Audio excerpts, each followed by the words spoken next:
Bismillahirrahmanirrahim. Assalamualaikum warahmatullahi wabarakatuh. Bismillah wa ala bismillah. Bismillahi nabda, bismillahi nasir. Wa ilallahil muntaha wa ilallahil masir. Ahmadur Rahman dzal fadlil ghani. Rabbana al-ma'budu dzal arsyil 'ali. Wa salatullahi ma'a taslimihi li sayyidina al-Mustafa alladhi jaa bi syar'in mukmali. Wa nas'adur Rahman an yajma'ana fi jinanil khuldi ma'a kulli wali. Amma ba'd. Tiada yang lebih berhak atas segala puji, segala kesempurnaan yang ada di alam semesta ini melainkan Allah Ta'ala, Sang Pencipta, yang telah mengizinkan kita semua untuk dikunjungi oleh tamu agung bulan Ramadan untuk yang kesekian kalinya dalam kehidupan kita.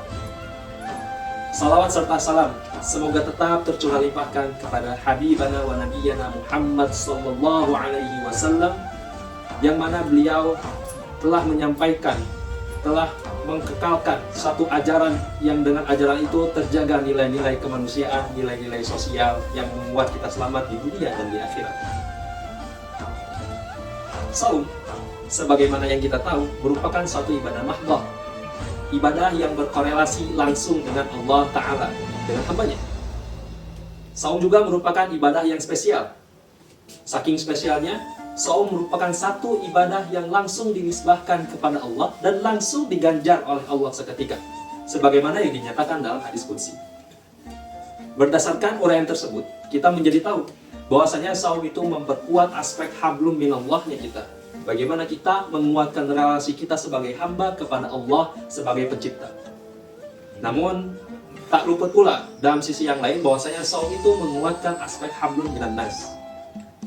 Allah Subhanahu wa taala berfirman, "Ya ayyuhalladzina amanu kutiba alaikumus siyamu kama kutiba alal ladzina min qablikum la'allakum tattaqun."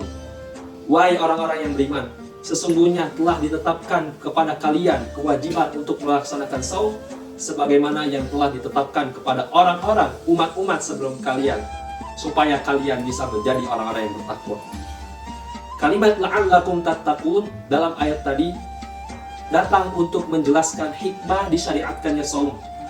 Bahwasanya saum itu bisa membuat atau melatih kita menjauhkan diri dari maksiat, terutama maksiat yang muncul dari dorongan naluriah, dorongan alamiah, karakter, tabiat kita seperti amarah, syahwat, yang mana itu susah dan membutuhkan terapi atau meditasi khusus untuk menghindarinya.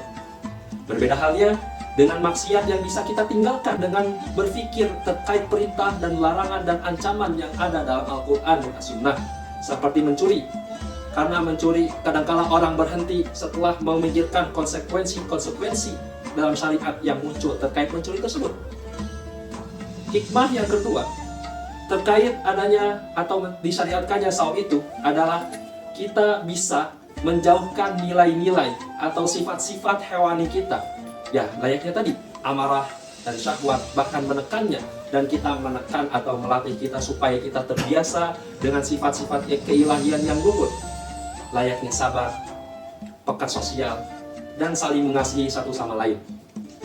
Hal itulah yang ditegaskan oleh para mufassir ketika menafsirkan ayat la'allakum tattaqun. Ketika menafsirkan ayat ini, terutama dalam kalimat la'allakum tattaqun, Imam Alusi dalam tafsirnya melampirkan hadis Nabi sebagai penguat terhadap penjelasan sebelumnya. Nabi SAW pernah bersabda, "Ya ma'syaral syabab, man istata'a minkumul ba'a falyatazawwaj, fa innahu aghaddu lil basar wa ahsanu lil farj. Wa man lam yastati' fa 'alaihi bis-shaum fa innahu wija'." Penekanannya muncul pada kalimat terakhir ini, bahwasanya Nabi Muhammad SAW menyuruh atau memerintahkan kepada orang yang tidak mampu menikah untuk saum, karena saum itu sebagai penekan syahwat atau perisai bagi orang tersebut. Karena kita tahu, atau sebagaimana yang diajarkan oleh Imam Izzuddin bin Abdissalam dalam kitabnya Maqasidus Shaum, bahwasanya beliau menyatakan bahwasanya saum itu salah satu keutamaannya adalah untuk menghancurkan, untuk menekan syahwat. Kita bisa bayangkan efek ketika syahwat atau amarah yang tidak terkontrol itu akan merusak bagaimana pola interaksi kita dengan sesama manusia atau sesama muslim.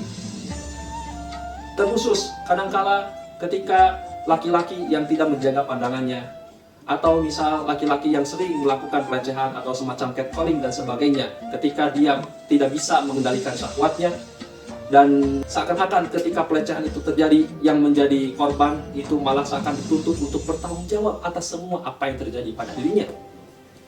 Dengan saum ini kita bisa melatih atau menjadikan para lelaki muslim supaya mereka bermeditasi untuk melatih atau menahan syahwat mereka. Ketika mereka menahan syahwat mereka, meniscayakan kita akan melahirkan lingkungan yang aman ketika para wanita atau muslimah beraktivitas di luar ruangan atau dimanapun itu. Begitulah saum dalam fungsinya untuk menekan syahwat. Dan dalam hadis yang lain, Nabi SAW bersabda, "Man lam yada' qaula zur wal amal bihi, falaysa lillahi hajatun fi an yada' ta'amahu wa syarabahu."